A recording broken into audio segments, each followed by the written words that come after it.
garotos e garotas do 8º ano. Estamos aqui iniciando, né, gente, a nossa aula de História, certo? Boas-vindas a todos e todas. Eu sou a professora Vanessa, da Escola Municipal para Aulas Digitais, e eu sempre lembro que a gente nunca está só aqui, né? Somos uma equipe, certo? Com a gente está aí Brielle, fazendo a nossa interpretação de Libras, né? Quero mandar um beijo aqui para Bia e Billy, nossos queridos produtores, que sempre nos ajudam aqui, maravilhosos. E junto com a gente, quem será que está? Quem? Mostra aí quem está junto com a gente acompanhando o chat. Pois é, né, minha gente? Olha só o camarada chegando aqui, devagarinho, organizando o aplicativo do Educa Recife. É sempre um prazer, uma alegria, uma enorme satisfação. O nome do garoto na tela, professor Gilson Soares, Geografia e Sustentabilidade. Nessa segunda-feira, professor, é sempre um dia, né, mais você fica ali, aquela coisa toda, né? A preguiça, né? Depois do final de semana aí que vocês brincaram, né? Se divertiram também, espero que tenham estudado, né? Que é importante isso. Mas agora já iniciamos aqui a semana com tudo. É 8º ano. Estamos aqui, viu, para receber o quê? Pelo menos uma mensagenzinha, né, professora? Exatamente. Um bom dia. Quem sabe vocês não passam Isso. aqui deixando um bom dia, professor, tal. E assim, durante a aula, né, que a professora já vai falar para vocês como é que vocês entram aqui em contato com a gente simultaneamente, né? E as outras formas de vocês nos assistir, rever essa aula. Mas é muito importante a sua interação, então não deixe de interagir com a nossa aula. Sempre que você estiver aí anotando tudo que a gente está falando, se surgir alguma dúvida, mande aqui para nós, estamos sempre de olho, estamos aqui, ó. Vai ser um prazer estar tirando a sua dúvida, beleza, pessoal? Beleza. E eu nem falei, né, professora? Isso. Eu nem falei, né? Quem? Ó. Rapaz, hoje é lindo. Pois é, esqueceu desse detalhe importantíssimo. Bom, o recado foi dado aí, né, pelo professor Gilson, mais conhecido como Rostinho Lindo, professor Rostinho Lindo, e segundou, né, gente? Exatamente. Então, vamos lá, começando mais uma semana aqui de estudos, e é muito importante para a gente esse compartilhamento, né? Essa participação de vocês. Quando vocês fazem comentários, quando vocês trocam aí, né? Colocam alguma dúvida, alguma sugestão, a gente também, né? Começa a aprender mais, né? Estudando dessa forma fica bem mais legal, a gente fica muito mais sabido e sabida, certo? Então, participem aí do chat, deixe comentário, deixe dúvidas, que a gente vai ficar atento aqui. E aí o recado fica, olha, se você ainda não baixou, né, o aplicativo do Educa Recife, vai aparecer aí o QR Code na sua telinha para você baixar no seu celular e interagir com a gente ao vivo. Mas se você não conseguir assistir essa aula ao vivo, né, você pode ver a reprise à tarde e também pode acessar essa mesma aula no canal do Educa Recife no YouTube, né? Se inscreve, eu já deixo aqui, né, o recado para você se inscrever no canal, deixa comentários lá também, se tiver dúvida, alguma coisa que queira comentar sobre a aula, a gente também vai ficar ligado lá pelo YouTube, pelo canal do YouTube. Mas, sem mais delongas, né, vamos começar aqui com o tema da nossa aula, que hoje é um assunto bem legal, bem interessante. Bom, o tema da nossa aula de hoje é Revolução Francesa. Professor Gilson, Revolução Francesa. Veja, um acontecimento, né, que se deu lá no século XVIII e o seu desdobrar, né, as consequências até hoje, a gente tem reflexos nos dias atuais. Veja só. E olha o que eu estou falando aí, né? Antes da gente iniciar o contexto, né? Tudo que ocorreu durante esse processo aí da Revolução Francesa, o nome revolução. Chamar a atenção aqui para essa palavra, né? Porque revolução não é qualquer revolta, né? Não é qualquer manifestação. Revolução é todo um processo de transformação social, de como a sociedade se organizava naquela época da França e que acaba causando um certo desconforto para uma parte da população e elas dizem assim, Não, parou, né? Não dá mais. Exatamente. Vamos mudar tudo isso aí que está, porque a gente precisa ter mais direito, né? Ter mais igualdade, ter participação na vida pública, na vida em sociedade. Mas vamos entender, né, como isso se deu. Vamos observar aqui, ó, essas imagens aí, ó, professor Gilson.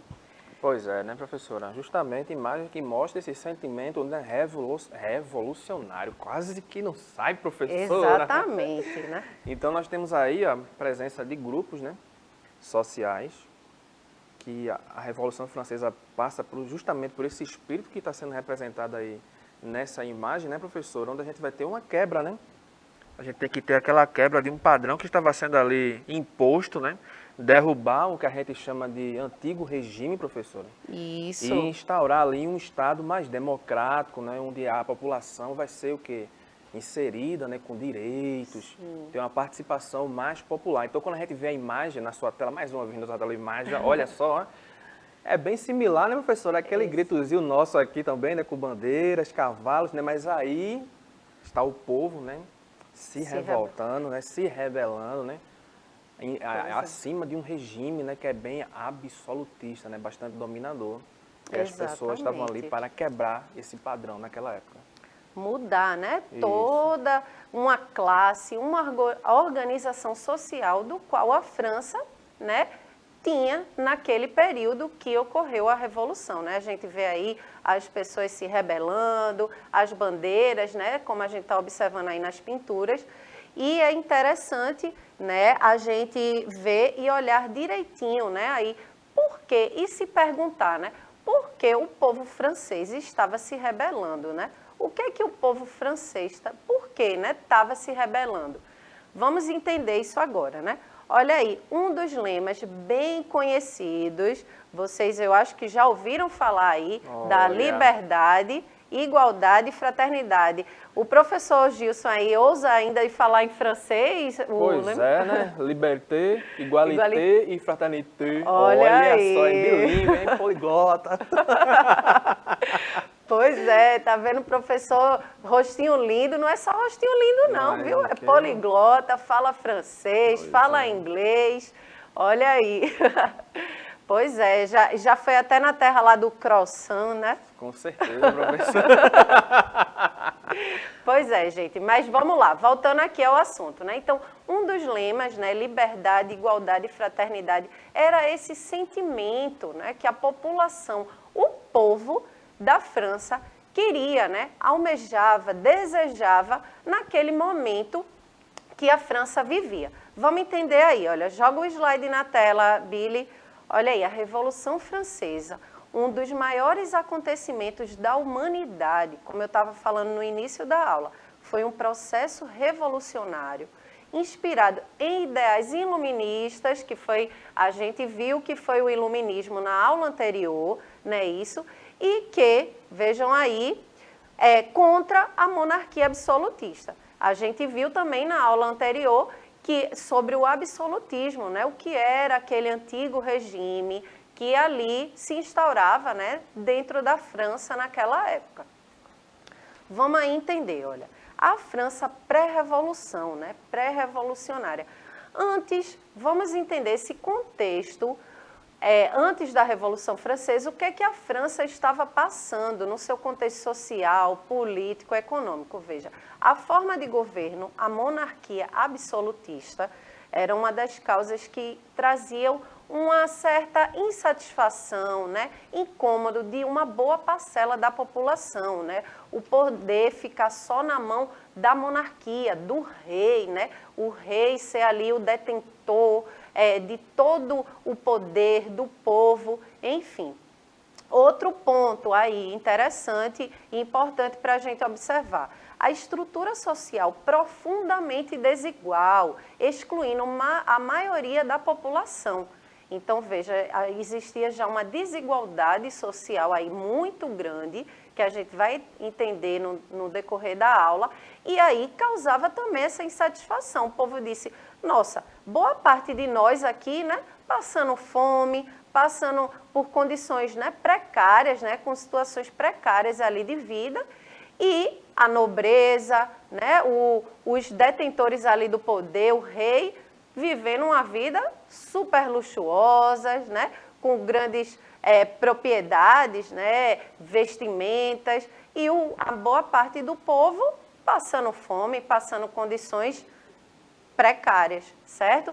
E outro ponto aí, para a gente refletir, vejam aí, sociedade estamental, rigidamente dividida em ordens ou classes. A gente vai entender no próximo slide como era dividida essa sociedade francesa, né? E por que rigidamente?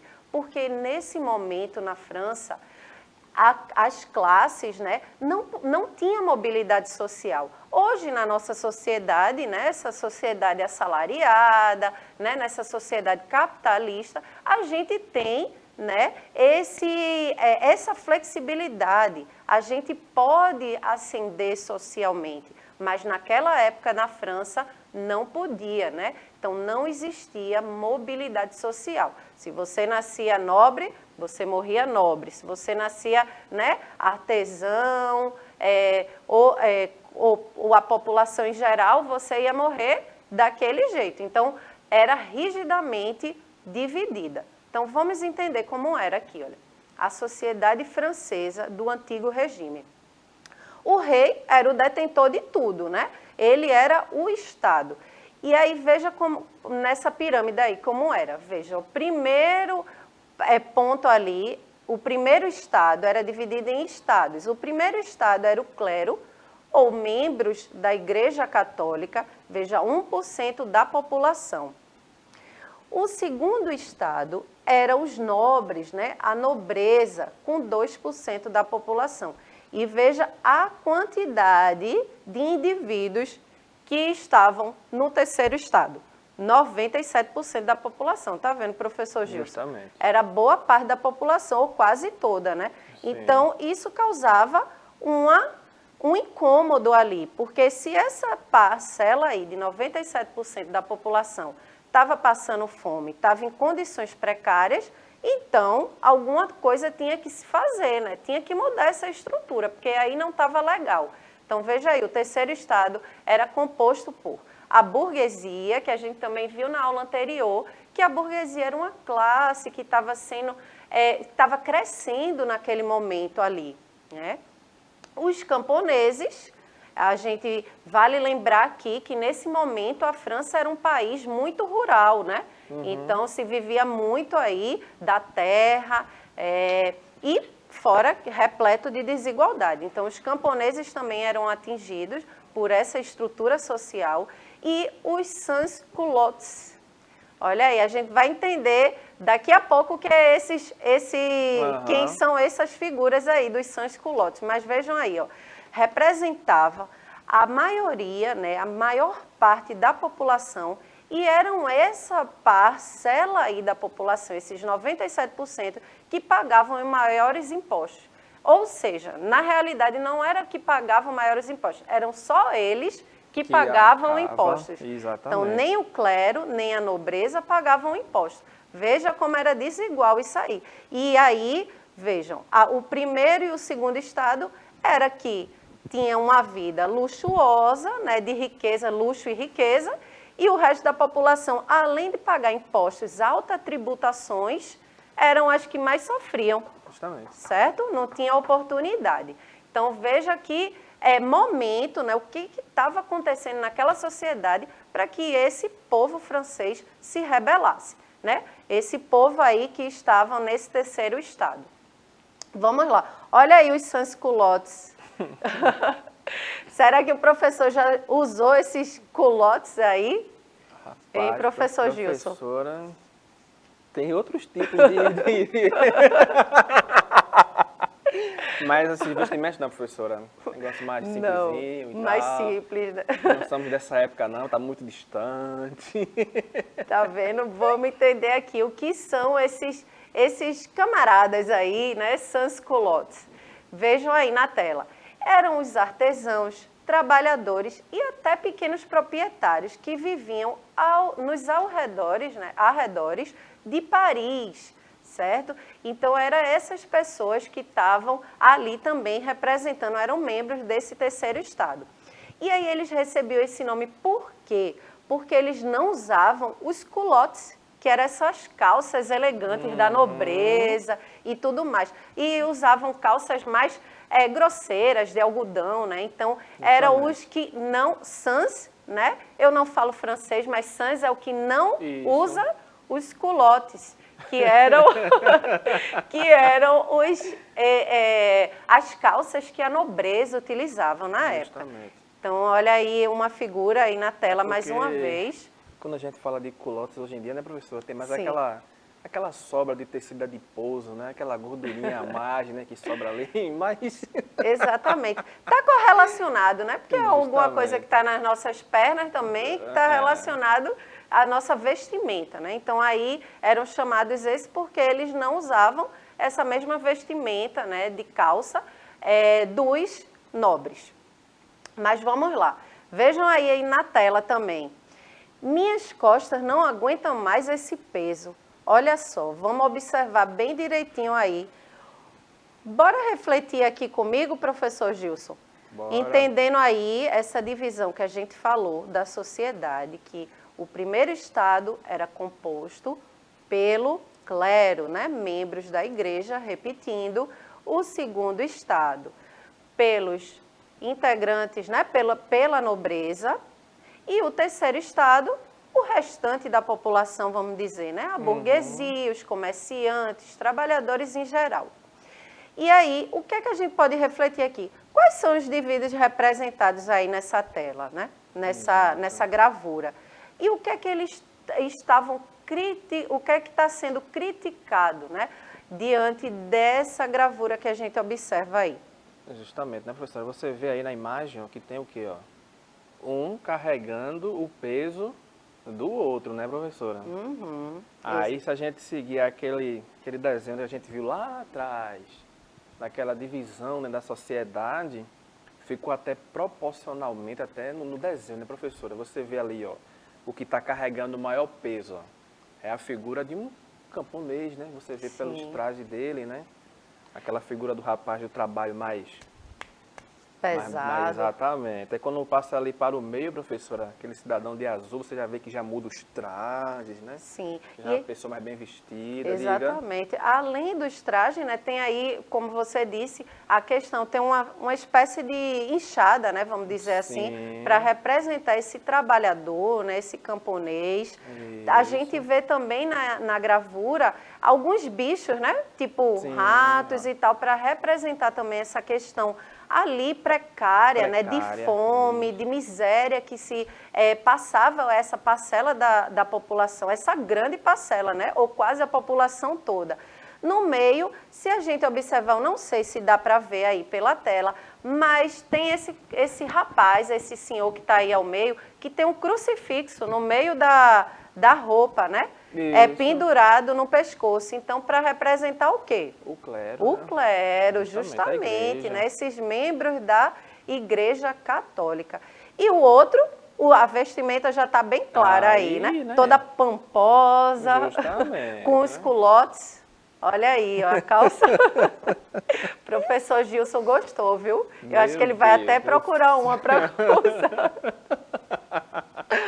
Pois é, gente. Então, aí, a gente refletindo sobre essa gravura, a gente pode ver, né, de uma forma bem sintetizada. Pois é, né? Agora como era. Que está carregando o maior peso lá, ó. Tá vendo? Nossa sociedade naquele momento. Nossa sociedade não, a sociedade da França naquele momento, né? Então, vamos seguir aqui. Olha aí, o clima era de inquietação social. Se um povo já não estava aguentando mais esse peso, né, como a gente viu na figura anterior, o peso ali nas costas, de pagar altos impostos, de passar fome, de estar nessa situação de miséria. Então, olha aí, ó, fome, altas tributações, né, altos impostos que pagavam, e as condições precárias causavam o quê, gente? Uma desigualdade social, né? Então, a gente pode até fazer uma reflexão, né? Para o nosso país, a gente vive num país que ainda é muito desigual. E boa parte, né, nós, assim, da população mais pobre, né, mais, que não está ali na elite, paga impostos altos, né? Isso, professor Gilson. Com certeza. Era um pouco diferente, óbvio, daquela sociedade, mas a gente vê hoje essa desigualdade social, né? Em pleno século XXI, aí a gente está falando do século XVIII, né? A gente está em pleno século XXI, mas a gente ainda se fala de fome, né? A gente reclama dos impostos, que paga alto, paga muito mais, né? Nós que somos assalariados do que os ricos, né? As pessoas que estão aí, que são mais da elite, e as condições que a gente tem que estar o tempo todo ali driblando, né? As condições precárias. Então, a gente pode até fazer essa reflexão diante do que era ali a França naquele momento e da nossa sociedade atual. Mas vamos seguindo. Olha, fiquem ligados a esse slide aí, olha. As causas da Revolução. A situação de exploração do terceiro estado era tamanha, gente, né? Uma grave crise econômica, certo? A gente sabe que a França, nesse momento, não só estava vivendo uma grave crise econômica, mas social e política, porque o povo já não aguentava mais, né, essa situação. Além dessa questão dos impostos, existia um desconforto social por essas condições, né, de fome, de miséria, enfim, que a gente já falou aqui bastante, e tinha a questão política que não estava mais legal, né? O povo ali não queria mais essa estruturação, esse absolutismo, né? Essa monarquia absolutista, onde só tudo ficava na mão do rei, do monarca, né? E as ideias iluministas também foi uma das questões assim que despertou, né, essa população aí a se rebelar, né? As ideias iluministas, a gente falou na aula anterior, foram ideias, né, que trouxeram algumas questões, né, à tona na sociedade, né? A gente falou que eram o século das luzes, né? A gente falou sobre essa questão na aula anterior, não foi, professor Gilson? Liberdade, tolerância, governo constitucional, separar, né, a igreja do Estado, tudo isso. Exatamente. A gente falou sobre a importância, né? Os pensadores iluministas traziam a razão, a luz, né? A gente falou até sobre essa questão lá, que era tido como século das luzes, né, como eu estava falando, e trazer a razão como essa coisa que ilumina, né? Não o pensamento da Idade Média, por exemplo, que tinha muito a referência ali, né, do Deus como criador de tudo, né? A gente trabalhou tudo isso na aula anterior, certo? Então aí vinha uma nova roupagem, né? E aí as causas da Revolução foram essas, né? Essa exploração desse terceiro estado, essa crise que estava vivendo a França e as ideias iluministas que estavam despertando um outro momento. É interessante a gente frisar aqui que muitos historiadores acreditam, né, que a Revolução Francesa foi um divisor de águas aí, né, para a idade contemporânea. Então, foi uma revolução muito importante, né, não só na França, mas que refletiu no mundo todo, certo? Então, vamos lá. Olha aí outra imagem. O garotão olha aí o garotão. Esse garotão aí era o monarca, né, que governava, né, olha aí, era o rei francês durante a década de 1780. Então, nesse momento de burburinho, né, de conflito ali, de inquietação social, esse camarada aí, olha, gente, era o que governava, né, a França na época, é o Luís XVI. Olha aí, essa frase, na realidade, o Estado sou eu, é do Luís XIV, mas que todo rei absorvia essa imagem. O professor Gilson aqui não está se aguentando. Todo monarca, né, todo rei utilizava isso, era esse o sentimento, né, que ele era o próprio Estado. Então, veja aí o que ele fala, vê. Por acaso te dei permissão para respirar o meu ar, mon amour? Pois é, gente, esse senhor aí era o detentor de todo o poder social, político e econômico. E aí foi nesse momento aí que a França, que o povo começou a se rebelar e não estava dando mais, né, viver dentro daquela sociedade. Foi no governo desse senhor aí. Mon amour, meu bem, ma femme. Pois é. Olha aí. Aí, nesse momento, existiram algumas reuniões, né, algumas assembleias, né, a assembleia é essa grande reunião. Uma delas ocorreu em 1787, que esse senhor aí disse assim, vamos reunir, mas só quem participou foi o primeiro e o segundo estado para resolver a crise. A França estava em crise, boa parte da população era que sofria essa crise, que era o terceiro estado, mas ó quem só se reuniu, o primeiro e o segundo estado, que já eram privilegiados socialmente. Então aí o que é que ocorre? Eles, né, o pessoal do clero e da nobreza, se reuniram junto com o rei e aí resolveram, sabe o quê? Para aliviar a crise, professor Gilson, aumentar mais ainda os impostos. Olha só, vê só. Achou Deu pouco, errado, né? Deu Justamente. errado. E aí isso foi causando mais o quê? Sentimento de revolta, né? Sentimento de revolta da população que já não aguentava mais. Né? Isso eles pediam participação política, eles pediam para que mudasse toda a estrutura social daquela época, que aquela dali já não cabia mais. Mas isso a gente vai ainda trabalhar nas próximas aulas, que tem muita história por aí para a gente entender sobre a Revolução Francesa, porque a aula já está chegando ao fim. Eu vou passar agora a bola para o professor Gilson dar as considerações finais dele. Pois é, agradecer aqui a participação do Ramon, que ele passou por aqui, deixou seu bom dia, do Ronald, falando aqui que quando se fala em Revolução Francesa, ele se lembra de, rapaz, eu não vou pronunciar aqui nossas palavras francesas, enfim, né? Tem um destaque dele aqui, também falando da questão da liberdade, igualdade e fraternidade. Sempre um prazer, uma alegria, uma enorme satisfação estar aqui dialogando com vocês. Semana que vem tem mais uma aula top de história maravilhosamente. Ó. Postinho lindo, maravilhosamente. Forte abraço. Pois é isso, gente. Eu espero que vocês tenham gostado da aula. Na próxima aula a gente continua, porque tem muita história aí sobre a Revolução Francesa. Tá bom? Eu vou ficando por aqui. Um beijo bem grande e até semana que vem. Tchau, tchau.